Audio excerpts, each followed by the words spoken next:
there are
recording.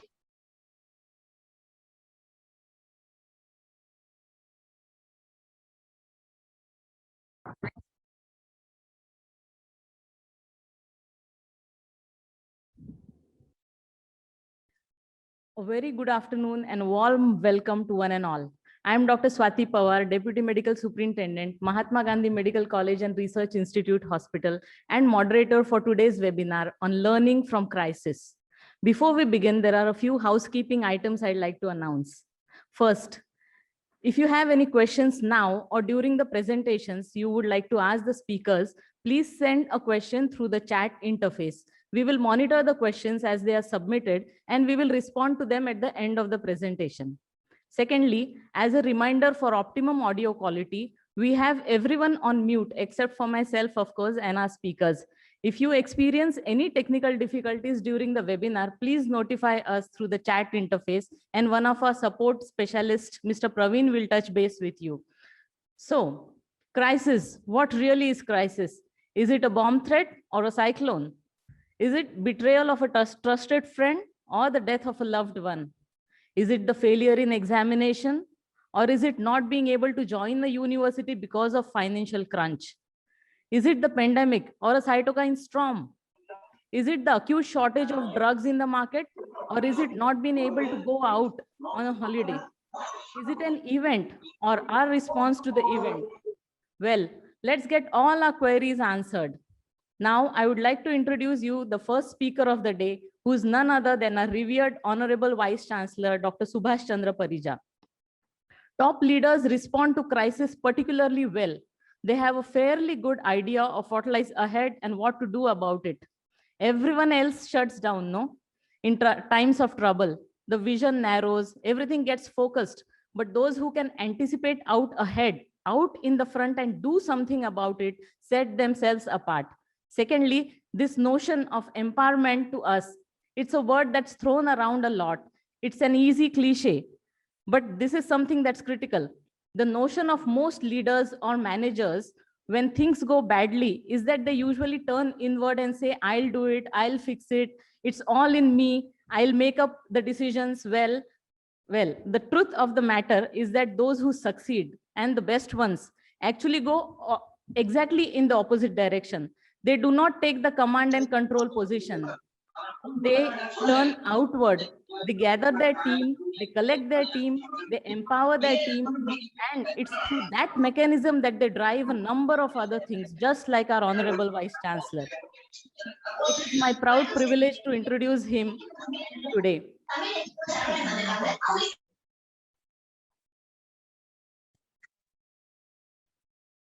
I request you to mute yourselves.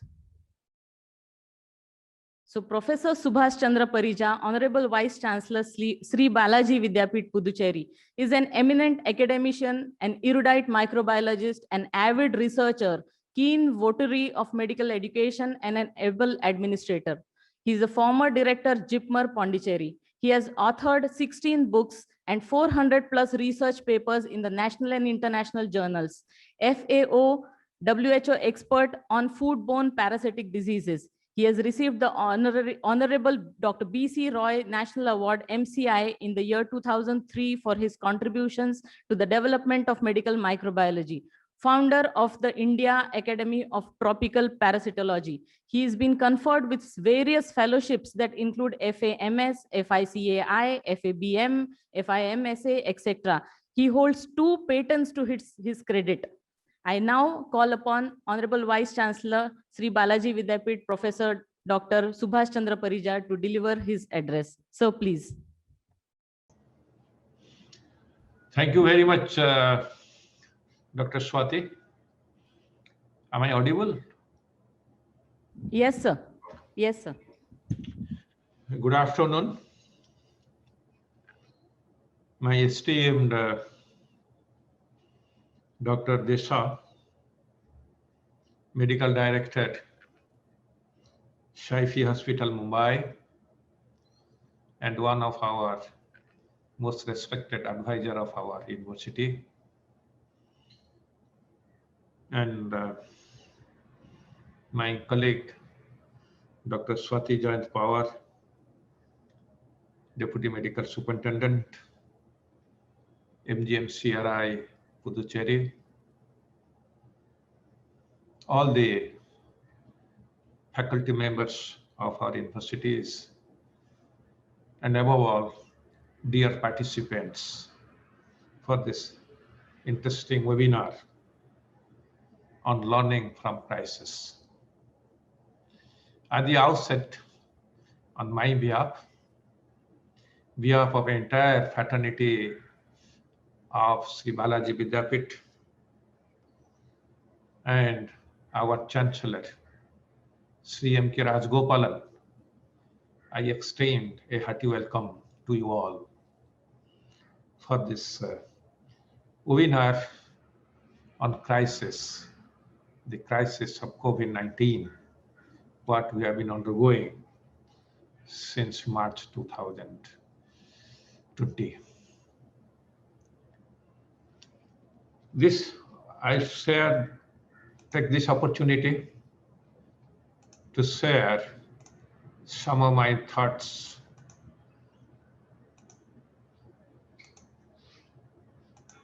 on lessons learned from crisis. After that, our esteemed speaker, Dr. Desha, will continue with his experience and lessons from the COVID-19 pandemic. I plan to present this talk within 25 to 30 minutes. While I do that, First, I'll briefly present the background and relate to what is the meaning of the word crisis and what are the various attributes of a crisis, types of crisis, and different phases of crisis. And above all, I'll deliberate on impact of crisis, the one COVID-19 crisis everyone are facing in our life. And in this background of COVID-19 crisis, how we are learning in a time of crisis and attempting to turn challenges into opportunities. And of course, that will conclude with lessons learned in crisis management that will empower us more stronger for future such crisis. We all of know crisis. Our life, one of the attributes of a personal life is a crisis, is one of the most important component of a life. You ask anybody, he or she will share at this some time of his or her life, a crisis, how he or she has managed. This may or may not get resolved successfully through our making personal changes. We would have tried somewhere, it would have been success, somewhere it would have been failure. Similarly, nations undergo national crisis, which may or may not get resolved successfully through national changes. So when we extrapolate solution of a personal crisis to national crisis, there's a large body of research and anecdotal information built up by therapeutists about the resolution of personal crisis. There are many parts, many components which have been shown to many of us by different experts in their field. Obviously, some of these helps and some of may not help. But nevertheless, it is true. The resulting conclusions may help us to an extent, definitely, to understand the resolution of national or global crisis. What is the meaning of word crisis? The Oxford Dictionary defines crisis means a time of great danger, difficulty, or doubt, when problems must be solved or important decision must be made. It also means a time when a problem, a bad situation, or an illness is at its worst point. That is crisis. The word crisis is derived from the Greek noun krisis and verb krino. These have several related meanings: to separate, to decide, to draw a distinction or an turning point. It is the interpretation of many of us, various interpretations to this word crisis. Many of us can think of a crisis in a personal life or national scenario, a turning point when conditions before and after that moment are much more different from one another. Having talked about the crisis, let's discuss about attributes of a crisis. A crisis is a low probability event. There are many incidents of so-called crisis. Just to give few examples, since the last 20th century and currently to this 21st century.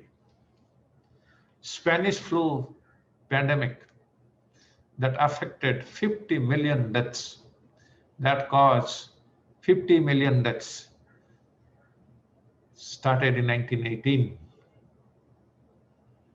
After nearly 40 years, Asian flu pandemic was another crisis that caused 1 million deaths. And in 1968, Hong Kong pandemic, it caused another 1 million deaths.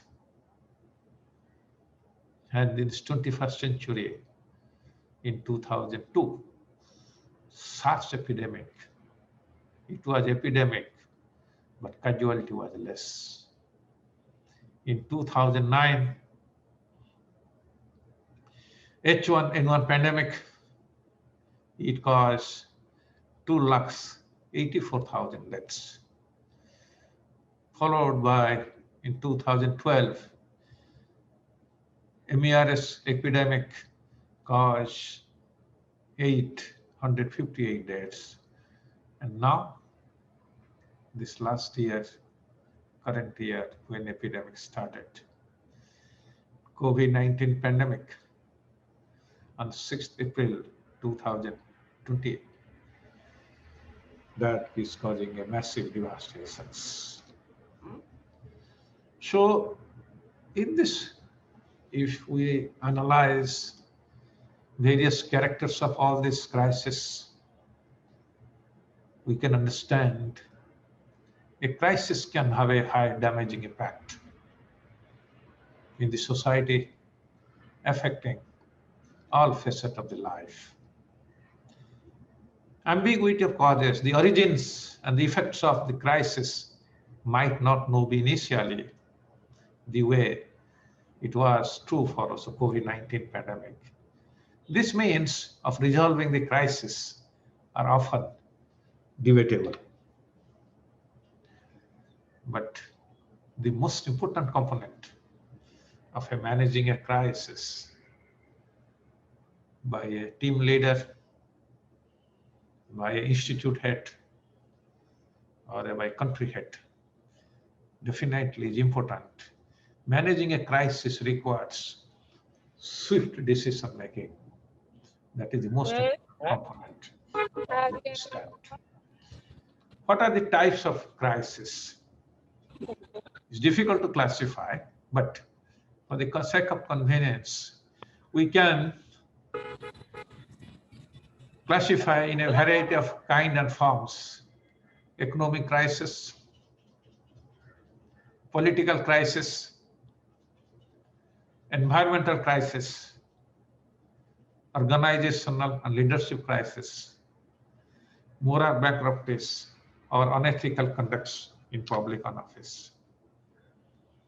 And when this crisis, which comes in a variety of kinds and form, when it is linked to the health crisis, obviously, large-scale crisis in health manifest either so-called as epidemics or pandemics. When you think of different phases of crisis, broadly, it can have three important phases and has the unique features. It can have three important components: of immediate response phase, relief phase, or recovery phase.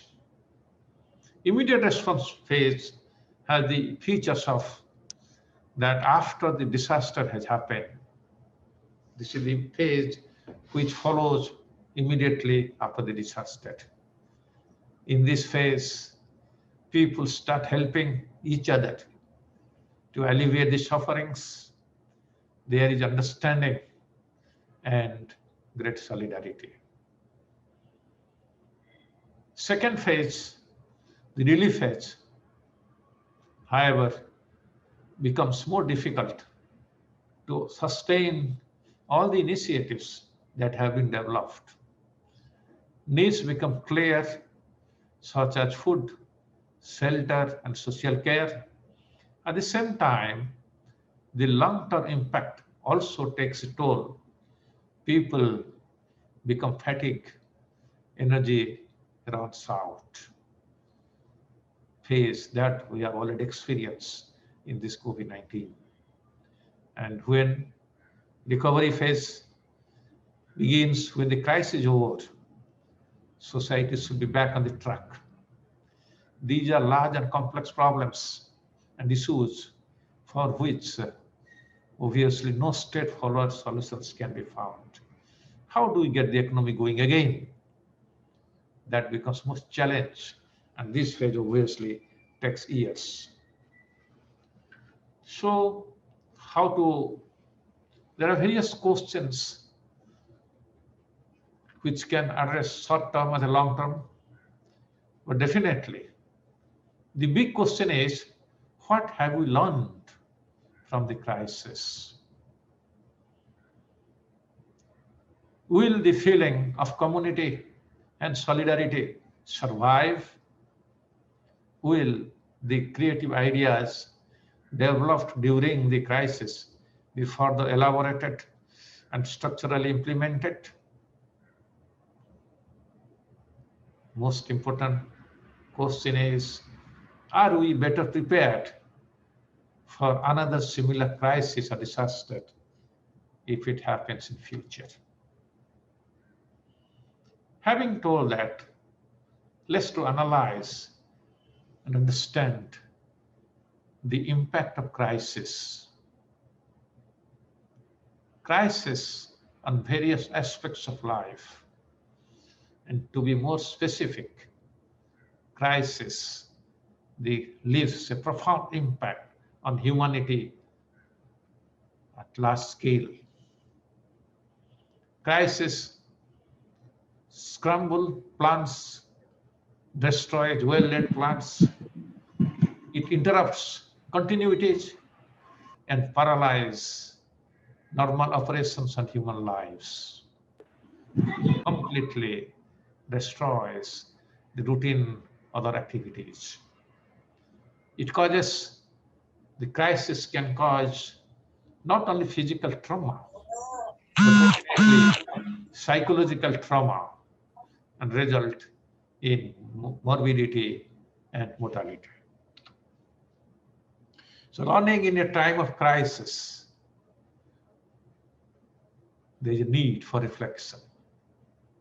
It requires seizing the opportunities for reflections. Without taking time for reflection and learning, we'll never know what worked, for whom, how and what we should do differently or the same in the future. That gives an experience even to make it ready for such crisis in future if it occurs.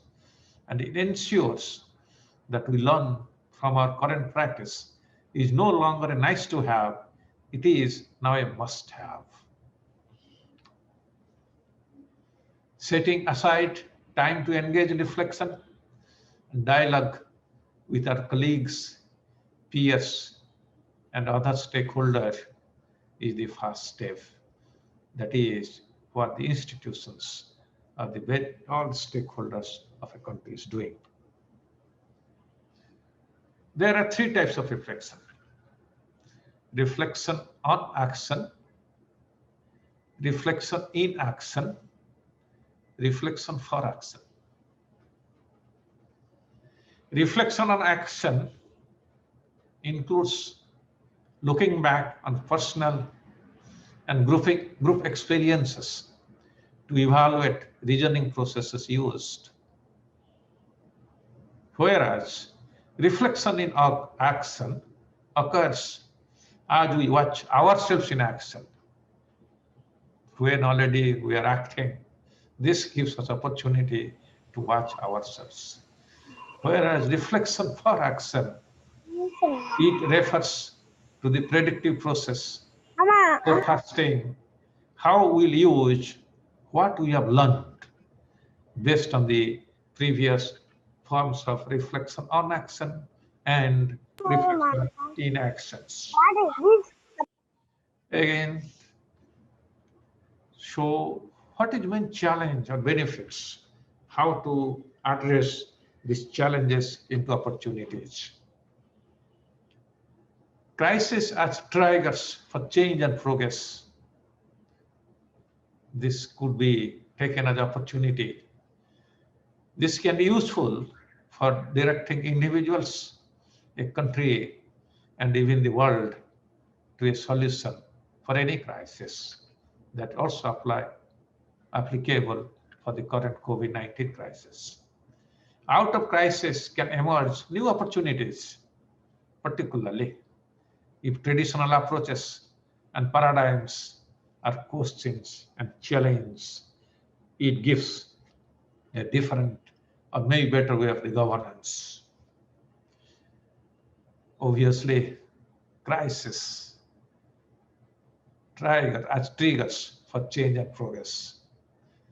During a crisis, incentives and motivation change, leading to new cooperative behaviors and even to the creation of new system or structure.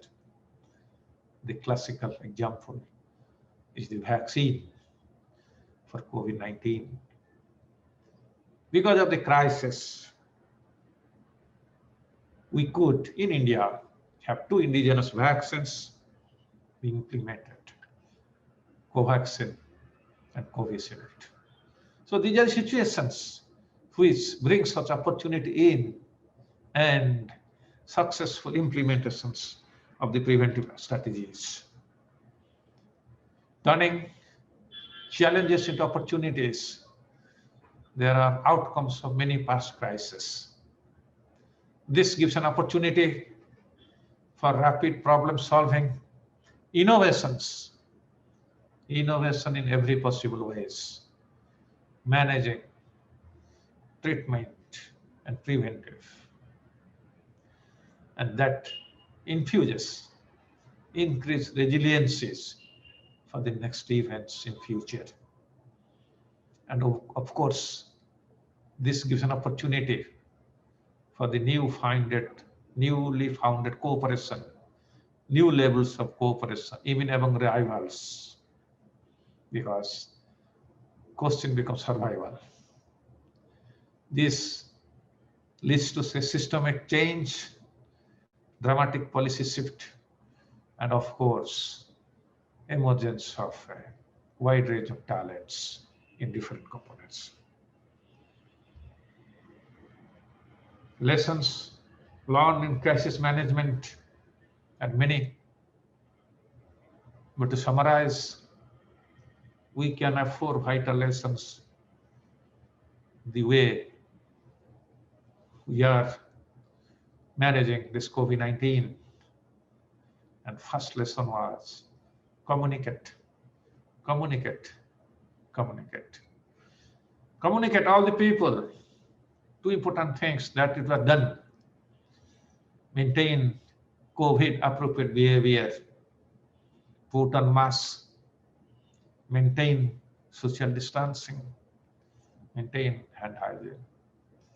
3 things that are extensively communicated and being emphasized is communicate, communicate, and communicate. Communicate for successful vaccinations, eliminate vaccine hesitancy, motivate the people to vaccinate. That again, communicate communicate and communicate. This is the first lessons we learn from this pandemic, from other pandemics. And lesson 2 is stick to a well-defined plan which has been evolved after many deliberations and scientific evaluation and formations. And leadership, a strong leadership is everything in a time of crisis. That is what we given by our strong leadership for the management of the COVID-19. And last but not the least is stay focused on the mission and your values to face this crisis. And when we talk of communications, which is the most vital, we have used all forms of communications, emails, these virtual meetings, the way we are now, and other type of communications, social media, other things, just to disseminate the informations for proper preventive strategy, including implementation of COVID behavior or vaccines. This communicate gives an important component. It facilitates check-in with team members individually, and also it helps to keep team members focused on what they should do and what they should be doing. And when we talk about sticking to a plan, is but accepted that we can plan for everything all later. But having scenarios identified and steps to follow in advance is always valuable.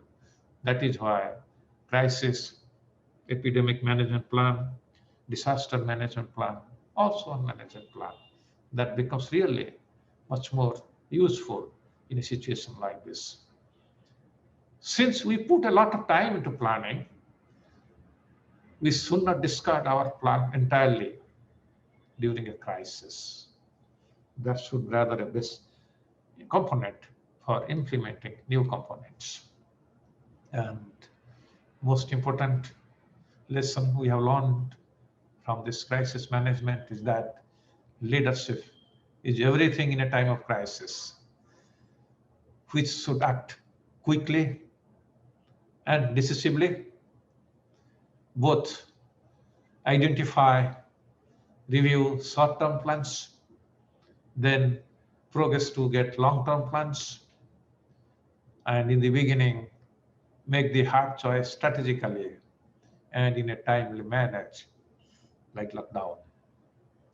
Evaluate and manage financial resources carefully, and obviously one has to stay positive, to be sticking to the ground, to be real.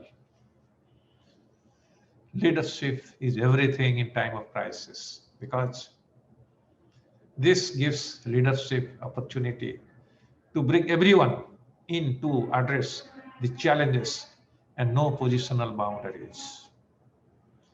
Involving everyone in open conversations, regardless of where they sit in the organization chart.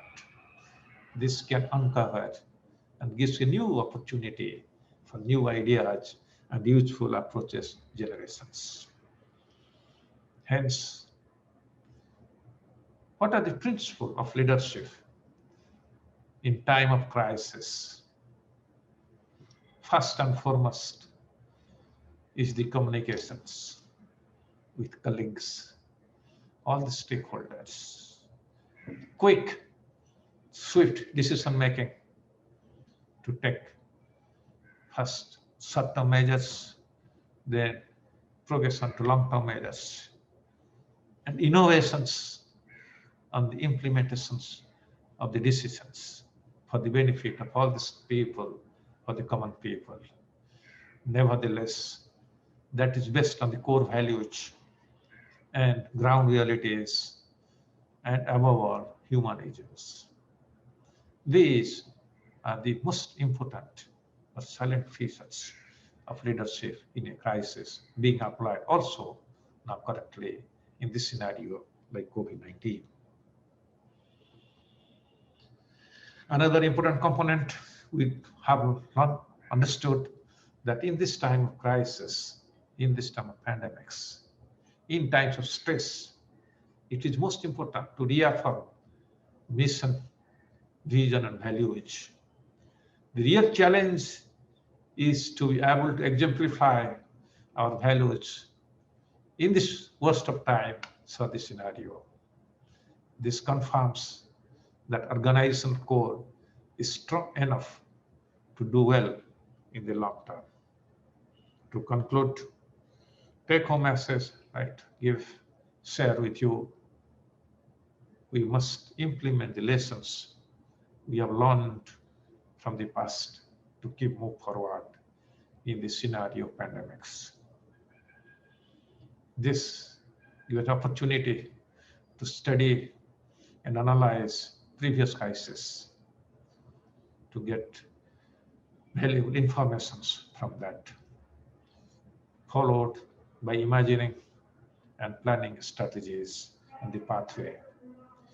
And definitely this can be implemented and successful faced by assembling a multifaceted team or network, and that can be achieved by developing a clear communication strategy. In a scenario like this, crisis like this of COVID-19, obviously a communication strategy is the most important that helps to face the situation. Thank you. Thank you very much for your presence hearing.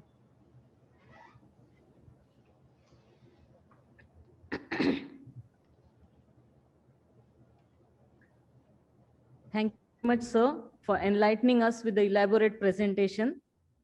I'm sure everyone is in sync with your slide, which mentioned communication, decision-making, humanism, innovation, realism, and values, which are the principle of leadership in crisis. Thank you once again. Now, here is an announcement for the viewers.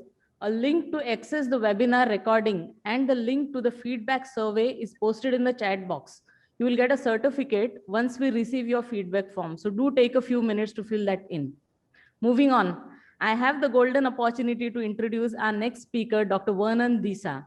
Dr. Disa is a polyglot, knowing several languages, Hindi, English, Marathi, Gujarati, Portuguese, to name a few. He pioneered the phenomena of medical tourism in Mumbai. The DIP&B teaching, the College of Surgeons and Physicians teaching, and the organ transplant program at Saifi Hospital saw the light of the day under his leadership and guidance. A hospital administrator par excellence, Sir has handled several challenges with aplomb.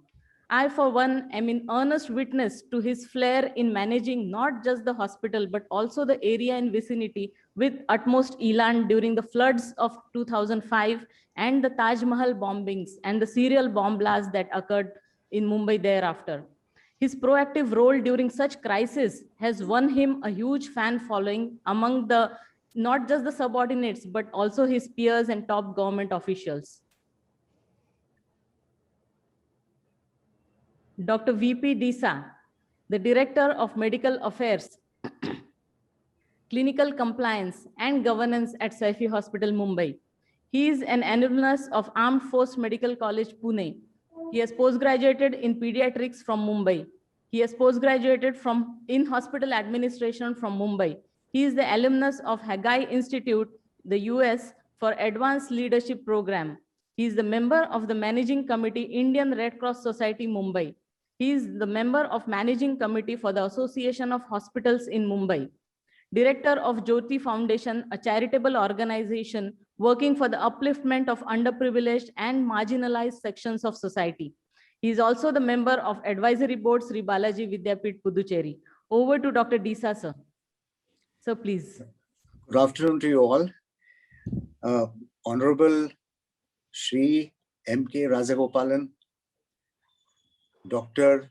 Subhash Chandra Parija, Honorable Vice Chancellor, SBV, Dr. Swati Pawar, moderator for this webinar, Dr. Shiv Prakash, eminent faculty and participants.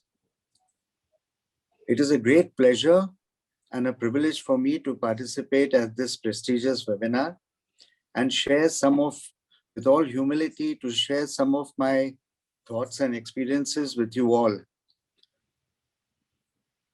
The COVID-19 pandemic, which hit us in March 2020, has been the greatest game changer and also the greatest teacher in the history of mankind. The inexorable journey and spread of the COVID virus across the globe has left no country and no society free from disease. There is a saying which is very true: certainty of life also is only uncertainty. Humanity went about its activities and life blissfully unaware of what is the horrendous impact of this pandemic.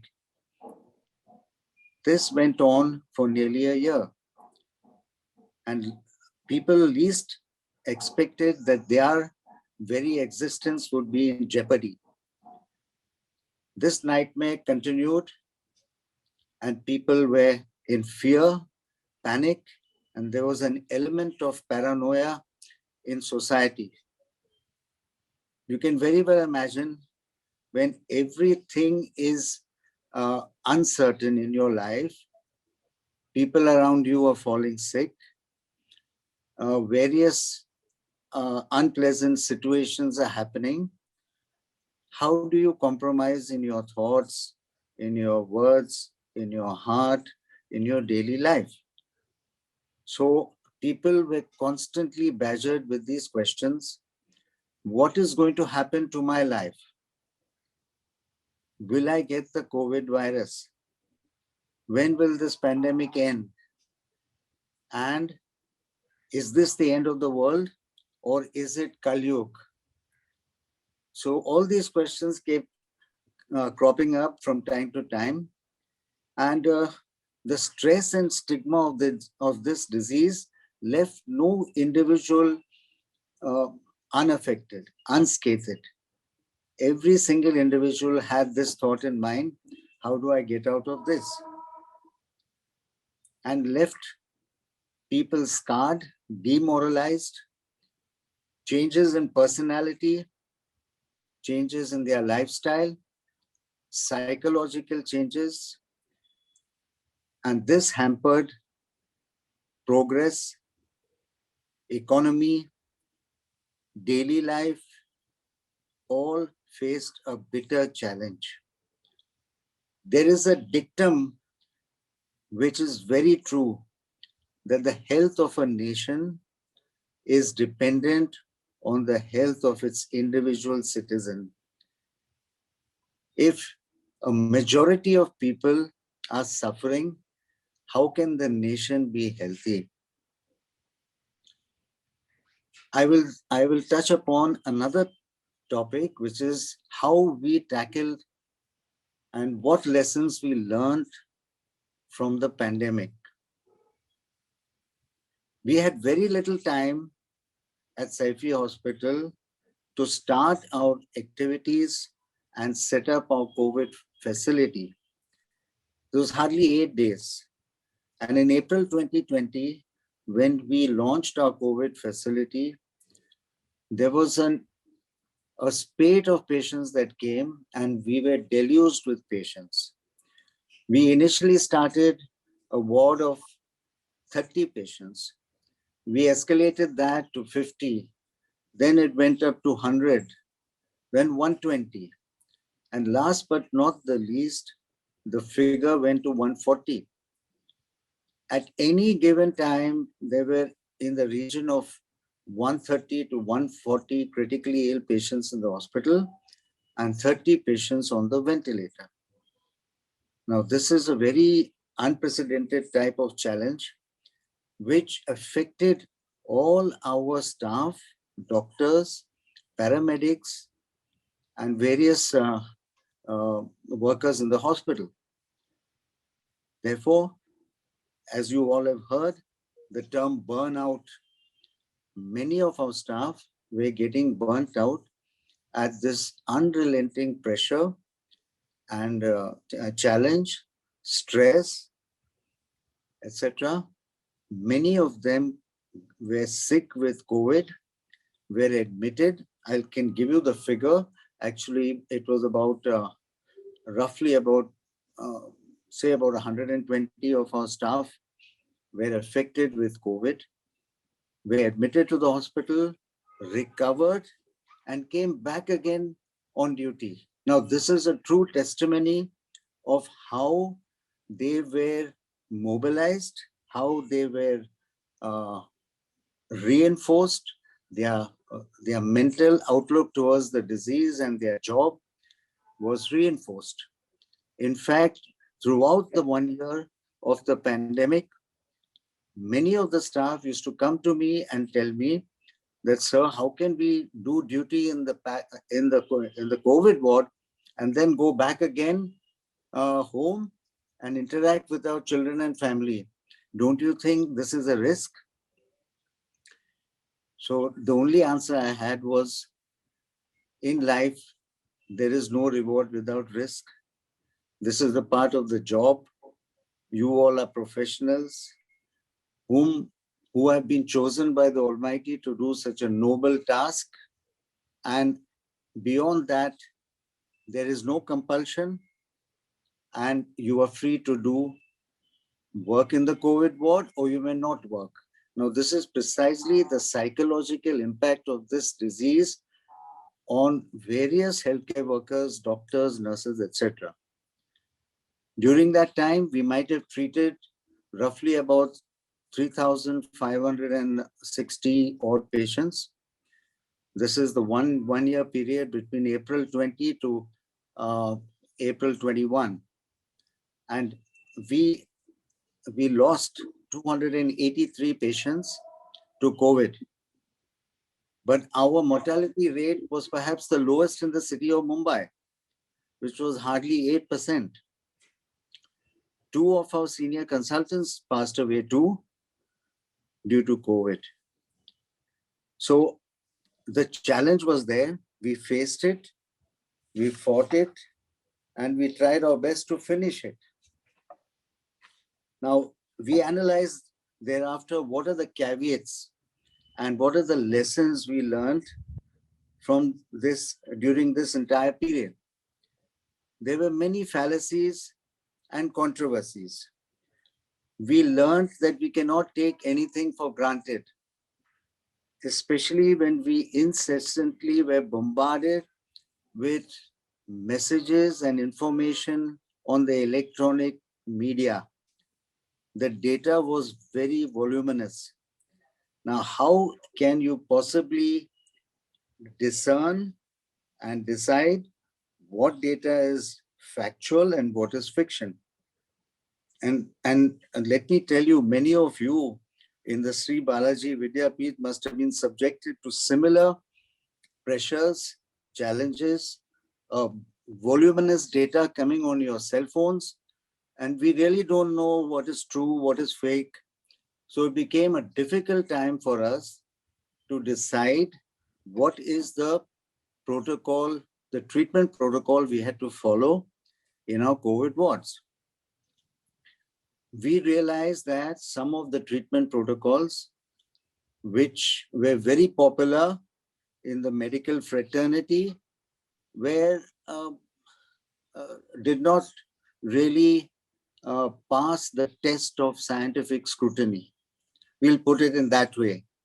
And over a period of time, although they were the flavor of the day, we realized, and even the ICMR and the WHO passed mandates that so-and-so medication is not advocated, so-and-so medication should be taken off the shelf, taken off the list of medications, or this medication is subject to serious side effects, etc. Now, we take an example of maybe 3 or 4 drugs which were commonly used and very, very popular. One would be Remdesivir. That was the most popular and most heavily used. But then suddenly, after due analysis, the WHO said that it has got no role to play. Similarly, Tocilizumab, was another drug which was supposed to be give a dramatic improvement in the patient.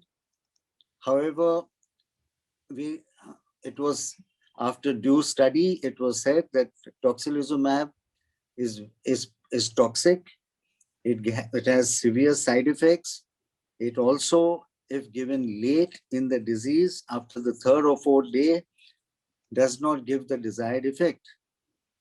You all would remember that famous story about HCQ and how we exported HCQ to USA, etc. It became a craze. In fact, many of my doctors in the hospital used to come to me and say, are you on prophylactic HCQ? And I used to ask them, why are you asking me this? I am not taking any prophylaxis. I'm only doing social distancing, washing my hands, wearing the mask, etc. So, right enough, HCQ was found to be having no scientific standpoint.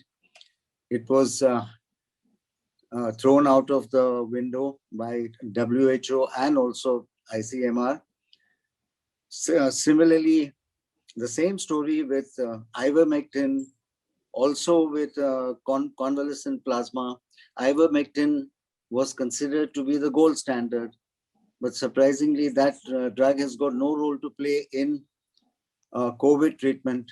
In fact, it has got no anti-inflammatory properties, nor does it have any role to play in reversing the progress of the disease.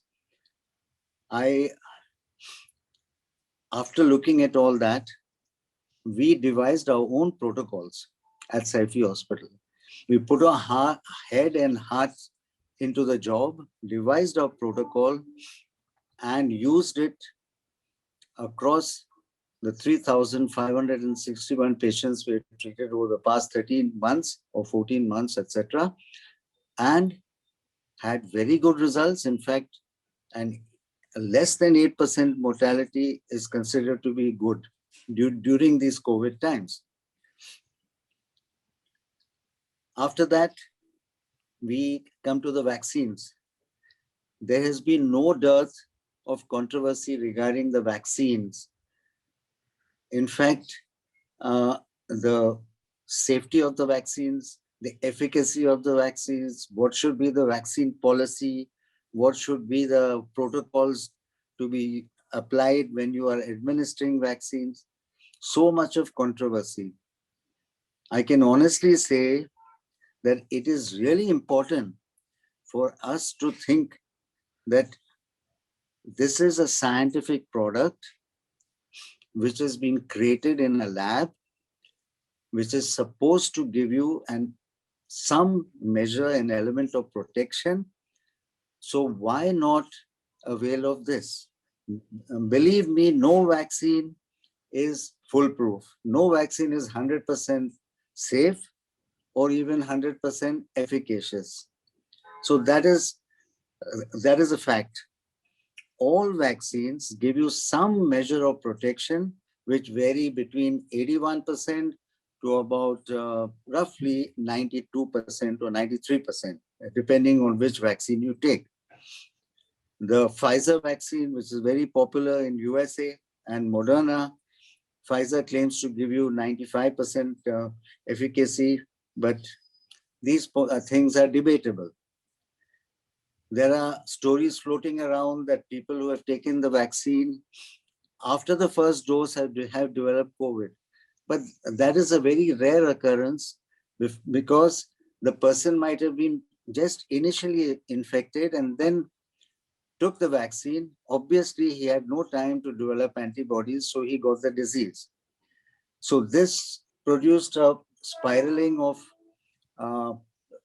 sort of negative messaging on the social media that vaccines are not safe.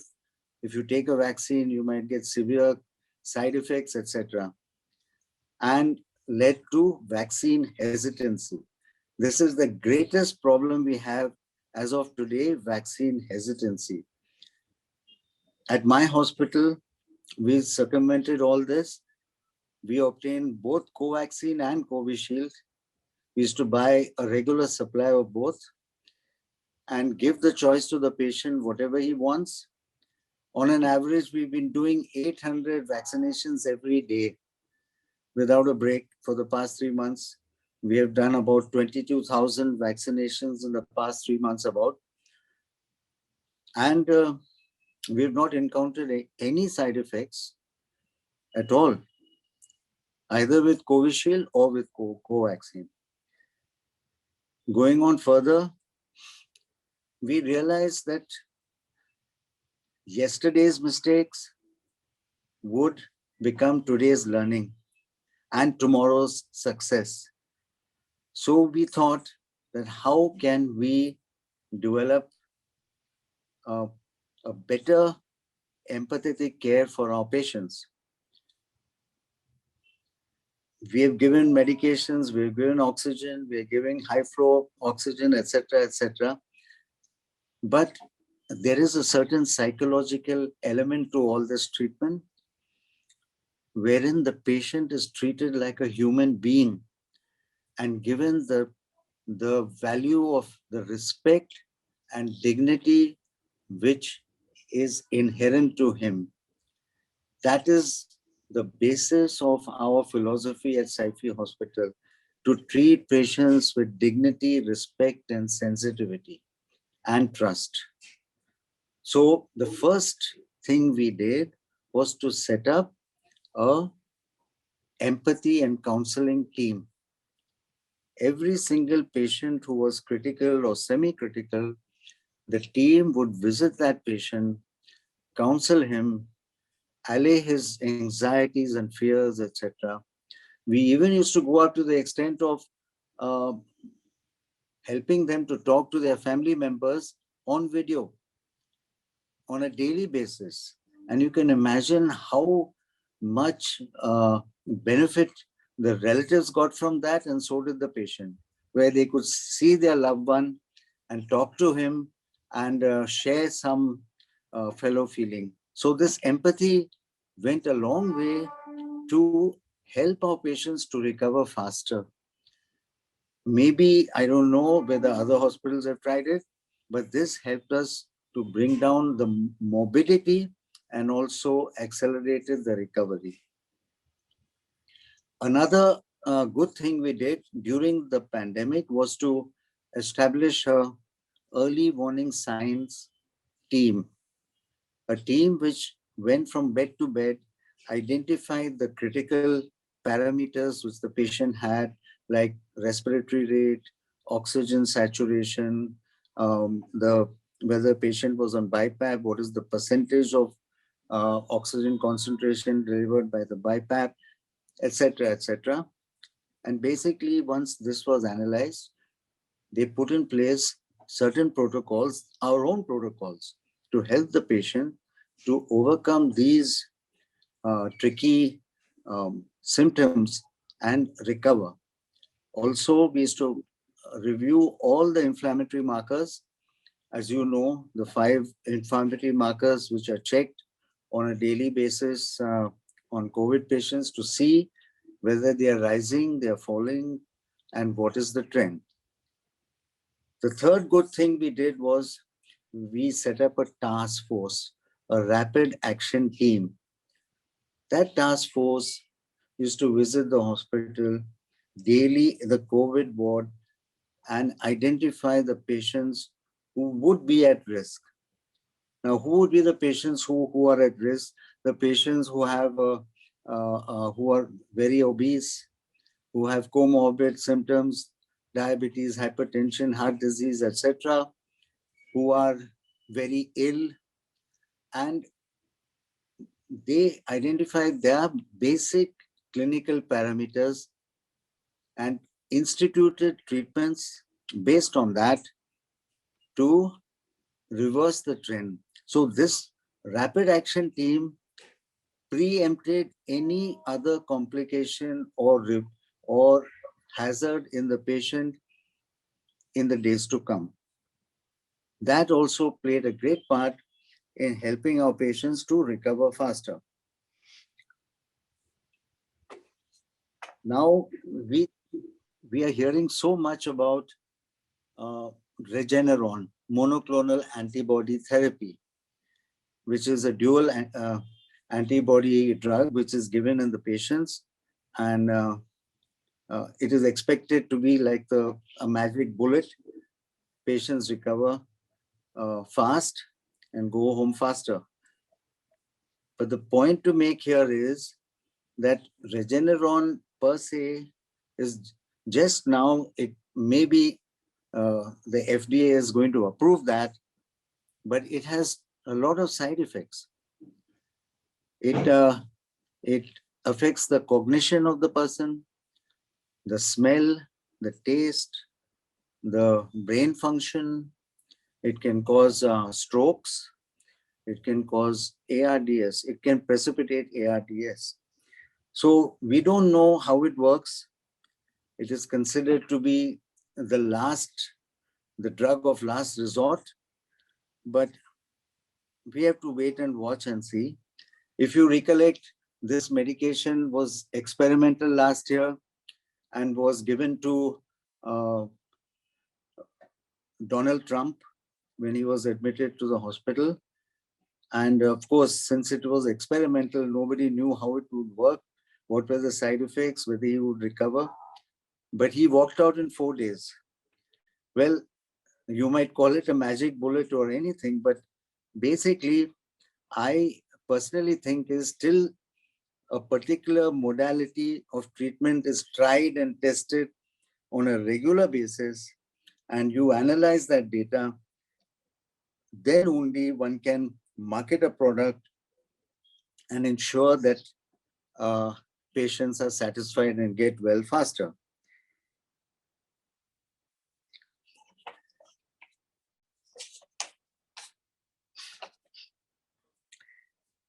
We come to the next point I have to make, that is, how did we adapt to the new normal? We implemented the principle of the 3 A's: to be agile, to be astute, and to be adept. By accepting the reality of the present situation and adapting to the future, that was the name of the game. We entered this storm relying on our strengths from within and without. So what did we do? In a very short time, as I told you earlier, we had only 8 days to put together our entire team, mobilize our resources, check all our availability of manpower, etc., and set up both non-COVID and COVID facilities in the same premises. Now, how was this done? We had separate access points to the hospital for COVID patients and separate entrance for non-COVID patients. The lifts were separate, the air conditioning was separate, and the staff was separate. All equipments in the COVID ward were not shared with the non-COVID side. And we had created a facility in the COVID ward for 30 ventilated beds. So you can imagine the turnover was so high that we just had to rotate the equipment within the COVID ward, but we could not borrow from the non-COVID side because that would be robbing Peter to pay Paul. Now, that put a big challenge on the staff. They rose to the occasion with single-minded purpose to create an atmosphere and an environment in the hospital which would be safe, secure, and sustainable for the visitors, the patients, the doctors, and everybody. So that was truly a big challenge. Somehow or the other, we put it together, we finished the job, and after that, we set up a triage unit at the entrance of the hospital and screened each and every visitor to Saifi Hospital. Whoever came in was screened. So in the last year or so, roughly from March 2020 to December 2020, we must have screened about 25,000 persons before they entered the hospital. We had a whole team of people outside the main entrance of the hospital, and they did this because we wanted to protect our internal environment and ensure that no potential visitor who was suffering from early disease could enter and infect the whole OPD or wherever he went. So that was another thing. Our COVID team is being checked on a regular basis. We do RT-PCR on all our COVID nurses, etc., when they exhibit symptoms. As I told you, we had more than 120 of our staff who became positive. And we entered the storm with looking at our strengths, both from within and without. I can proudly say that this whole trend has brought out the best in my staff. We observed a lot of changes in patients over the whole year. One of the changes we observed was that patients who came in who were ill, elderly patients, surprisingly, they recovered faster than younger people who were between 40 and 50. Patients who are obese, we expect them to have comorbid symptoms and things like that, but they somehow or the other recovered faster. We also noticed that during the last year, it became very easy for us to predict, with all the 3 protocols we put in place, what would be the recovery of patients. But in the second wave, we have realized that we cannot predict anything. The second wave is more toxic, it is more virulent, and affects younger people faster and spreads faster. So transmittability is very fast, and also it is very toxic. Now, beyond that, the second wave has also brought out its own challenges. And if you analyze, the Delta variant has just come on the scene. We have about 48 patients in the country, 21 in the state of Maharashtra. And we are dreading to think that if any one of these Delta variant patients got admitted in SAIFI, what we should do. So we are introspecting on the protocols required to treat Delta variant patients, and also we are also gearing up for the third wave. We don't know when it will come, and when it comes, we should be prepared for it. So friends, we at SAIFI Hospital thought above and beyond what the patient encounters. Because even if patients are in home quarantine or in the hospital, and after they leave and go home, they require to be counseled. So we set up a psychosocial modification program to help them to regain their health and well-being and improve their lifestyle. The first thing in our estimate was that everybody suffered from loneliness, uncertainty, and felt that he is all alone in the world.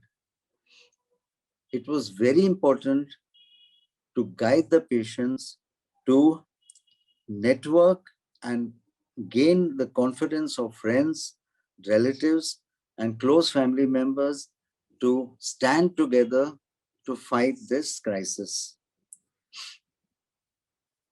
The second point, which was more important, was how to reduce the stress levels in patients, either who are in quarantine at home or in the hospital suffering. We there are certain benchmarks which we followed, that these stress hormones which are released due to incessant stress and fear and anxiety in the patients, they are not good for his recovery and cause more damage than good. So we set up a program to counsel such patients online and in the hospital, and even after discharge, they used to come for sessions to the hospital or do it online, that not to get influenced at all by the news and the media, because we really don't know. There is so much of fear and anxiety being generated when we watch all those scary stories on TV and get messages from friends and others.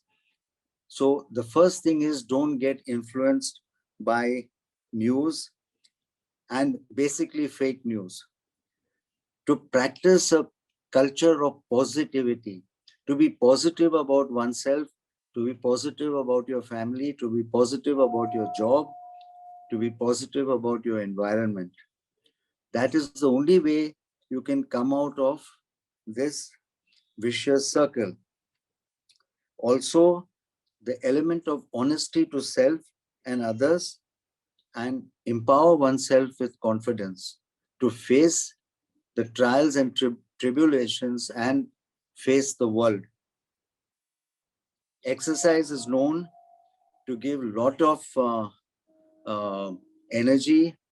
Fitness is indisputably both fitness of the body, fitness of the mind, is excellent for improving health, lifestyle, and well-being. We encourage patients to socialize, not in person, but via telephone calls and other modalities where they can talk to people, share their experiences, and improve their well-being.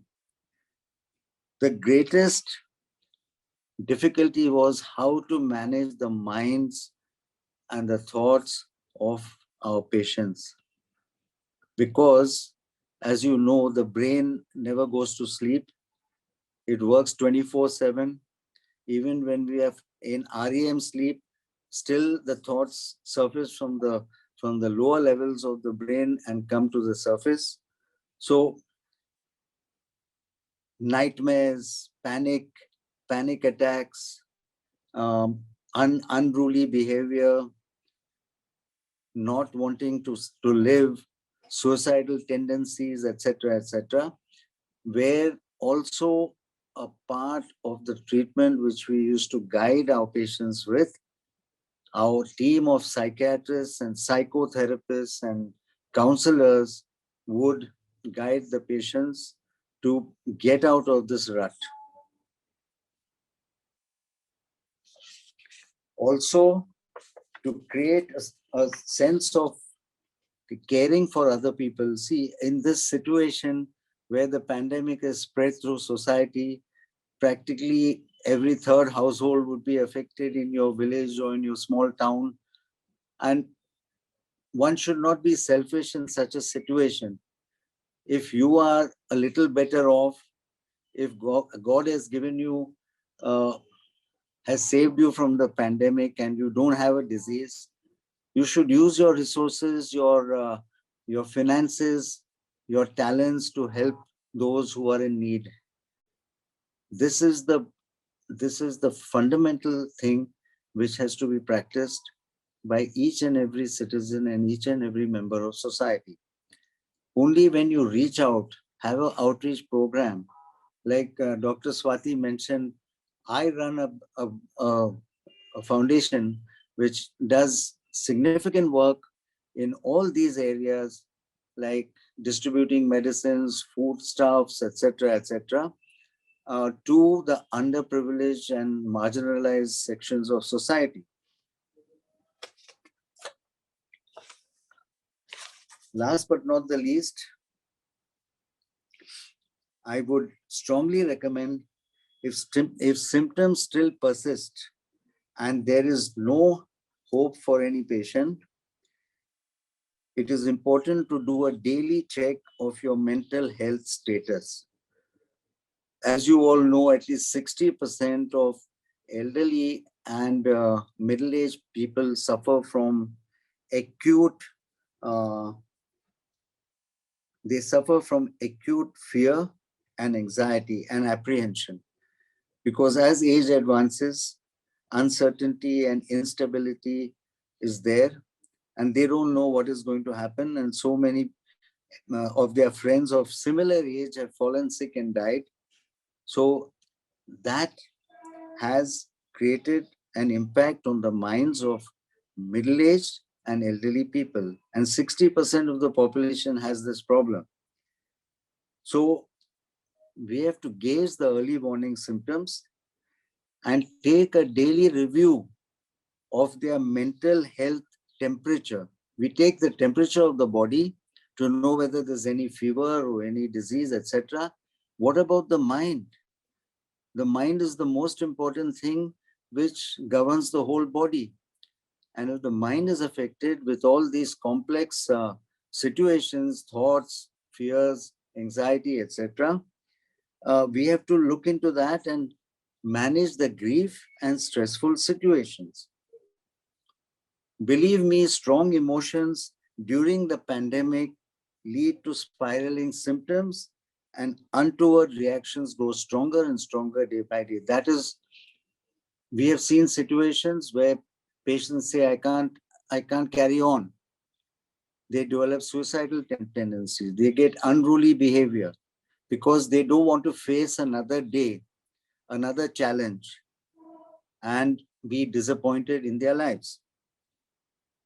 I would humbly request all the participants and the Honorable Vice Chancellor, Dr. Subhash Chandra Parija, to pay a little attention to this problem. It is a wake-up call for us, sir. We need to act on a war footing to salvage our very existence and sanity, since humanity is walking on a tightrope, and we require to create holistic healthcare ecosystems for the future. Basically, sir, it is not about ourselves. It is for the future of humanity. Our generation is practically, sort of fading out, but it's the younger people who would inherit the energy, the effort, and all the resources we have put in today to gain the benefits tomorrow. We have realized one thing. In conclusion, I would like to say, we have realized one thing. If something is hard to begin with, it is worth it at the end. The reward is in choosing to embrace the crisis.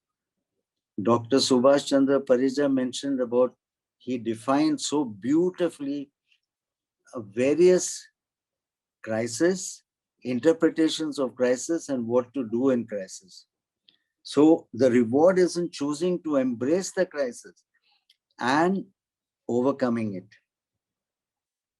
We always tend to underplay our resources, underplay our talents. We always tend to be humble, but in certain situations, we have to appreciate that in this COVID pandemic situation, we are more than what we hope to be, and we are not less than what we are.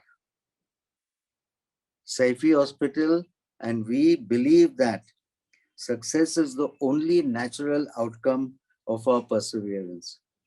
Sir, I thank you for a patient hearing. If there's anything I have forgotten or inadvertently left out, I crave your consideration. Thank you very much, sir. Thank you, Dr. Disa. And that brings us to the end of today's very interesting topic. Thank you for highlighting that it is not the crisis which should define you. It is the reaction to the crisis, the fight back spirit, the grit and determination which should define it.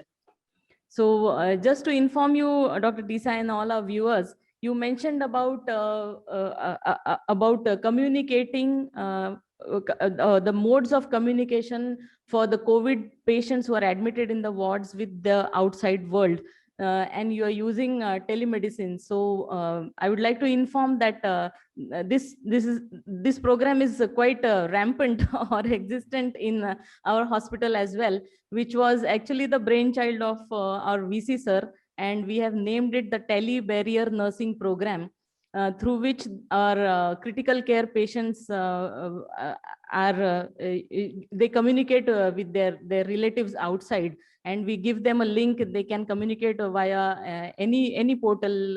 The commonly used is Skype and WhatsApp video calling. So this also gives the relatives a form of trust, and also inbuilds it helps in recuperation of the patients from the COVID ICU and the COVID wards as well. And I really thank you for the honest presentation, sir. It was very inspiring for the hospital, and you have led it so beautifully. And we anticipate that you have started preparations, as also we have started preparations for the third wave. But I also think that the third wave is in our hands. Whether to happen the third wave or not is in our hands, actually, is in the hands of all the people. As Dr. RVC sir always focuses and stresses on the 2 points, that we have to upscale the vaccination, and we have to upscale our COVID appropriate behavior. Only then we can battle this pandemic in a successful manner. So thank you very much, sir. There is one question for Dr. Disa, which was posted on the chat box, which I would like sir to answer. The viewer has asked whether you have taken any particular steps to boost the morale of your staff during the pandemic, and how you have managed it, and was any moral booster program initiated for them, or what are the leaders what the leaders should do to pull from front and push from the back? Dr. Disa, please. Yes.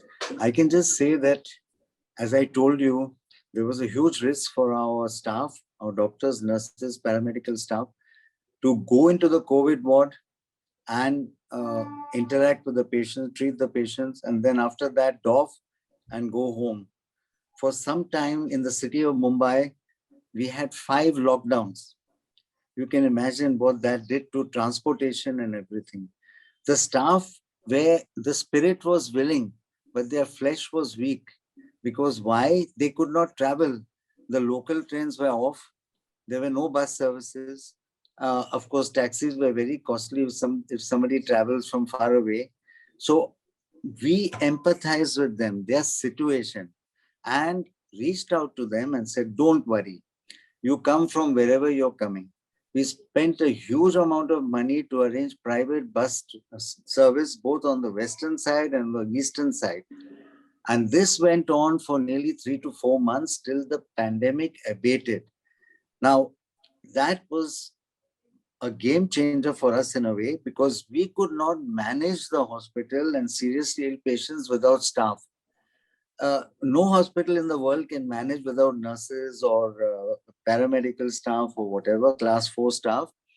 So we got over this crisis. We also, some of them who could not travel, they were staying in the remote suburbs. We engaged a property which was nearby to the hospital, and about 50 to 100 people were housed there. On a regular basis, their meals were given, everything was provided. Coming back to that empowerment and the confidence building in the staff, we used to have regular interactions with them. Our team of nurses and RMOs used to have small group sessions with this groups of staff, and we used to call it sessions of hope and courage.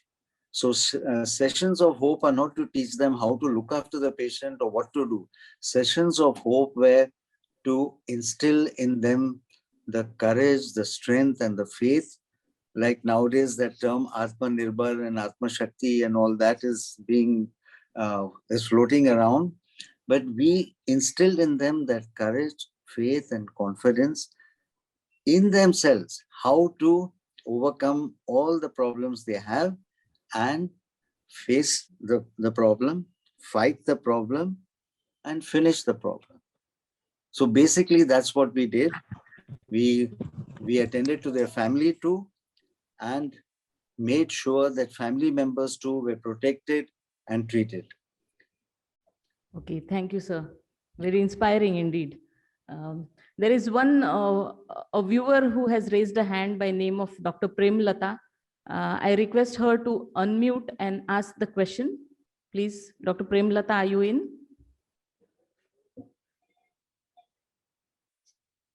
Okay, we move on to the next viewer who has raised the hand.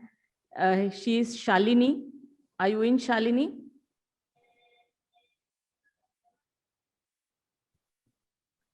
Yes, Dr.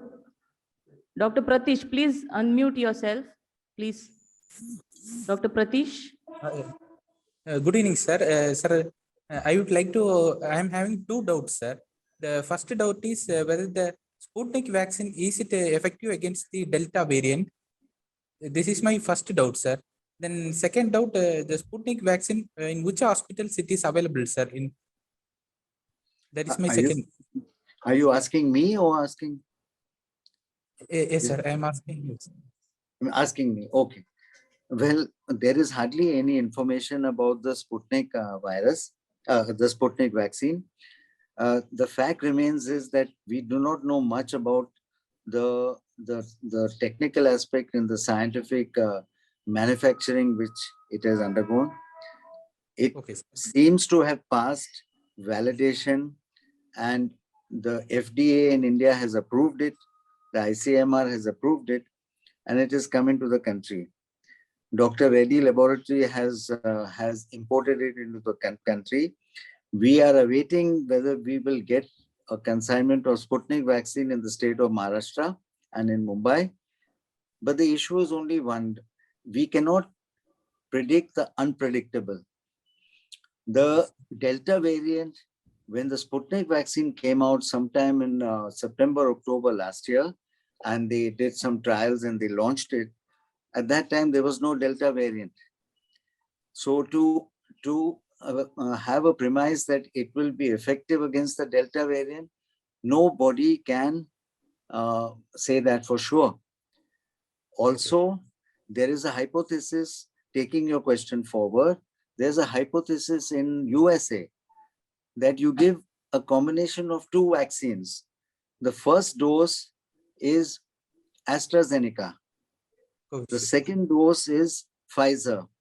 And they say the combination of both these, the vector and the mRNA,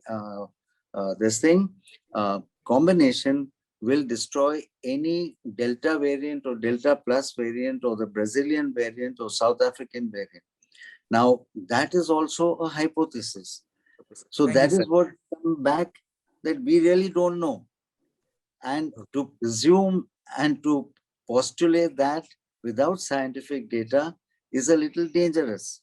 Of course, the companies will definitely try to capitalize and market a product by saying it is the magic bullet, it will cure all the variants, and it is a gift to society. I have my doubts about that. Okay, sir. Thank you for your information, sir. Thank you. Thank you, sir. I request Honorable Vice Chancellor to say a few words.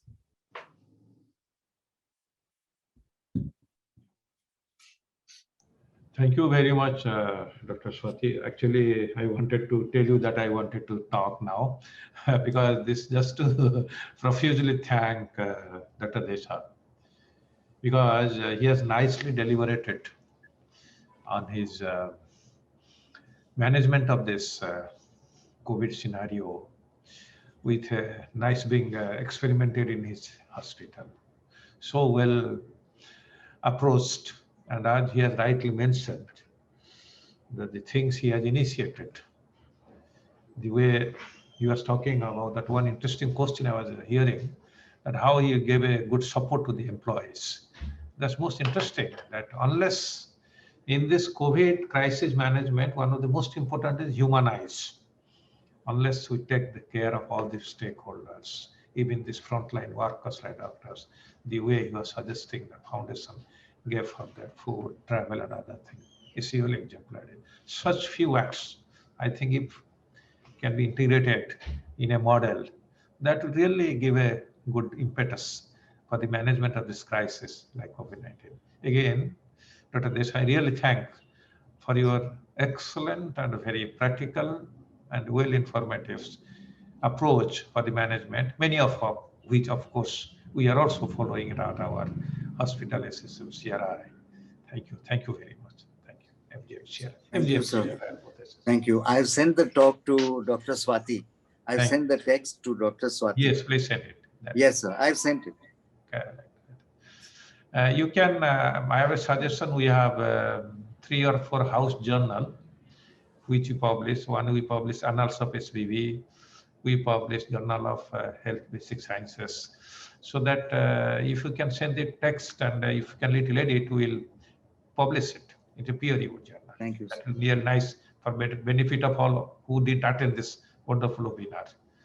Thank you, sir. Yes, I'll share it, sir. Thank you so much. So viewers, these were the stalwarts in the industry with their experience, and no better than them can highlight the importance of holding ourselves during crisis situations. Thank you very much. We look forward to you attending such webinar series henceforth. So please don't forget to fill the feedback form, and we'll look forward to answering you. Thank you very much. Thank you, sir. So Dr. Desai, Jayant sends you his best. Thank you. Thank you. I send the same. Thank you, sir. And I must say, you're not looking any different than what I saw you 10 years ago. Thank you, sir.